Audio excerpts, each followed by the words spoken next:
ভূপতিনগর কাণ্ডে এনআইএর দাবি, কারণ এনআইএর এগেইনস্টে শ্লীলতাহানির যে অভিযোগ অন্তত করা হচ্ছে, কি শুধু তাই না, তল্লাশির নামে যে অভিযোগ এনআইএর বিরুদ্ধে করা হচ্ছে, শুধু তাই নয়, এনআইএর তরফ থেকে পাল্টা দাবি করা হচ্ছে ভোর 4:30 নাগাদ এনআইএর একটি প্রতিনিধি দল গিয়েছিল ভূপতিনগর থানায়। যে ভোর রাতে এনআইএ টিম এলাকায় ওই গ্রামে গিয়েছিল বলে জানা যাচ্ছে, কিন্তু এনআইএর তরফ থেকে পরিষ্কার বলা হচ্ছিল তারা পর্যাপ্ত সার্চ ওয়ারেন্ট নিয়ে তারা গিয়েছিলেন এলাকায়। ভূপতিনগর থানা তারা ভোর 4:30টার সময় গিয়েছিলেন, সেখানে ফোর্স চাওয়া হয়েছিল, অর্থাৎ পুলিশ বাহিনী চাওয়া হয়েছিল যে তারা এই অভিযানে অ্যাক্টে তারা নামছেন, তারা গ্রামে ঢুকছেন এবং এই নারিয়াবেল্লা গ্রামে তারা যাচ্ছেন। যে উদ্দেশ্যে অভিযান, ভূপতিনগরে 2022-এর ডিসেম্বরে বিস্ফোরণের ঘটনায় তদন্তে তারা যাচ্ছেন। আদালতের নির্দেশে রীতিমতো ভূপতিনগরকে ইনফর্ম করা হয়েছিল। সরাসরি যাব, শুভজিৎ রয়েছেন আমাদের সঙ্গে। শুভজিৎ, একটা অভিযোগ উঠছিল এনআইএ নাকি ইনফর্ম করেনি, কোনো সার্চ ওয়ারেন্ট ছিল না, কিন্তু এনআইএর তরফ থেকে বলা হচ্ছে তারা ভোর 4:30টার সময় ভূপতিনগর থানায় গিয়েছিল, ফোর্স দাবি করা হয়েছিল। কি আপডেট?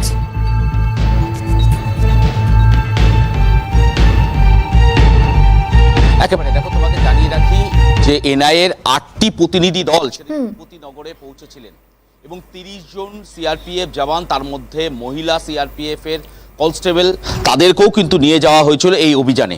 8টি প্রতিনিধি দলে তারা ভাগ হয়ে তল্লাশি অভিযানে যায়। তার মধ্যে একটি দল তারা ভূপতিনগর থানায় রাত 4:30 নাগাদ পৌঁছেছিলেন এবং সেখানে থাকা ডিউটি অফিসার তাকে জানিয়েছিলেন যে এরকম একটি তল্লাশি অভিযান চলবে এবং সেই তল্লাশি অভিযান চলাকালীন পুলিশের পক্ষ থেকে যা যা সহায়তা করা সম্ভব সেই সমস্ত সহায়তা যেন করা হয় এবং যাতে এক্সট্রা ফোর্স দেওয়া হয় তাদেরকে।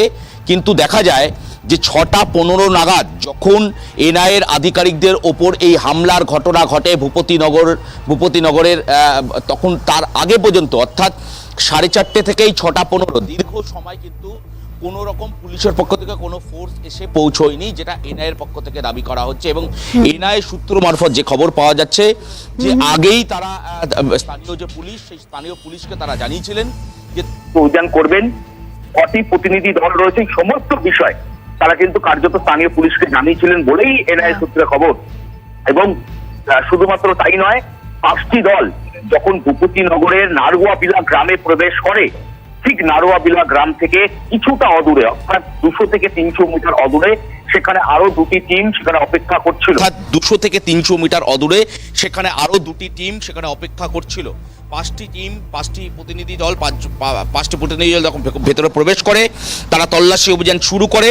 তার কিছুক্ষণের মধ্যেই কিন্তু গ্রামবাসীরা সেখানে একেবারে ভিড় করে ফেলে, তাদেরকে ঘিরে ফেলে। পরবর্তীতে তারা দুজনকে আটক করে এবং যখন এই দুজন ব্যক্তিকে আমরা মনোব্রত জানা বা বলয়চরণ মাইতি, যাদেরকে ইতিমধ্যে গ্রেপ্তার করা হয়েছে, এই দুজনকে যখন তারা আটক করে গাড়িতে তোলেন, তারপরে কিন্তু বিক্ষুব্ধ জনতা তারা কিন্তু একেবারে তাদের রোষের শিকার হতে হয় এনআই আধিকারিকদের। তারা কার্যত ঝাঁপিয়ে পড়েন এনআই আধিকারিকদের ওপর, সিআরপিএফ জওয়ানদের ওপর, এবং সিআরপিএফ জওয়ানদের লাঠি কেড়ে নেওয়া থেকে শুরু করে একাধিক বিশৃঙ্খল পরিস্থিতি তৈরি হয়।